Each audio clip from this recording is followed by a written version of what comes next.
रात के 12:30 बजे थे।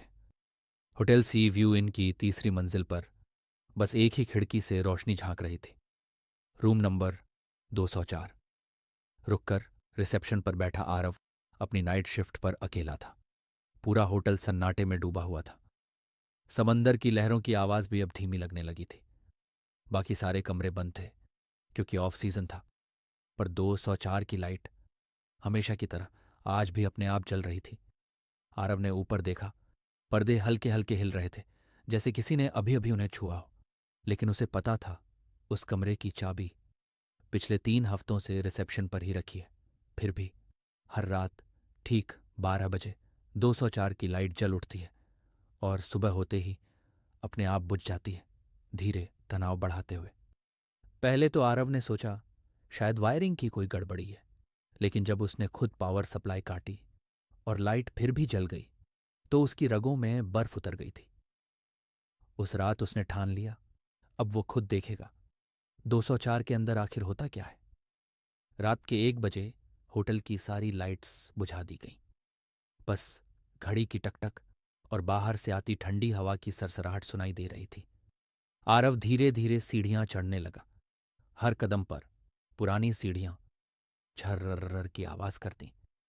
तीसरी मंजिल पर पहुंचते ही उसे वो गंध फिर महसूस हुई, सीलन और अगरबत्ती का मिला जुला अजीब सा एहसास।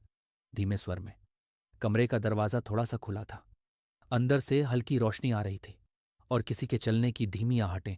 उसका गला सूख गया, कदम अपने आप रुक गए, लेकिन जिज्ञासा डर पर भारी थी। उसने दरवाजे को धीरे से धकेला।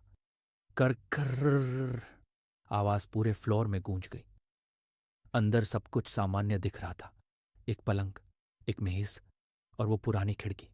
लेकिन पलंग पर कोई बैठा था, एक औरत की परछाई, तेज सांसों की ध्वनि। आरव का दिल जोर जोर से धड़कने लगा। उसने तुरंत कमरे की लाइट ऑन की और सामने कुछ भी नहीं था, बस बिस्तर पर बैठने की जगह धंसी हुई थी, जैसे कोई अभी अभी उठाओ। उसी वक्त दीवार पर टंगे पुराने होटल रजिस्टर की फ्रेम से एक कागज फिसला, धीरे से जमीन पर गिरा। आरव ने कांपते हाथों से उसे उठाया और उस पर लिखा था, room 204, Sakshi, check in 14 June 2018, checkout NA, रुककर भावनात्मक ठहराव। साक्षी उसकी मंगेतर। 5 साल पहले यहीं इसी कमरे में साक्षी ने आत्महत्या की थी। तभी लाइट झिलमिलाने लगी, खिड़की अपने आप खुली और पर्दे जोर से फड़फड़ाने लगे। बिस्तर पर वही परछाई फिर से उभरी, इस बार और साफ। वो धीरे धीरे आरव की तरफ देखने लगी। उसका चेहरा धुंधले धुएं की तरह आकार ले रहा था। आरव के कदम पीछे हटने लगे, लेकिन तभी कमरे के बल्ब से एक हल्की आवाज आई। आरव, बहुत धीमी भूतिया आवाज। वो साक्षी की थी। सुबह जब होटल का मालिक आया तो रिसेप्शन खाली था, लेकिन रूम नंबर 204 की लाइट अब भी जल रही थी। दरवाजे के नीचे से गीले पैरों के निशान बाहर तक जाते हुए दिख रहे थे।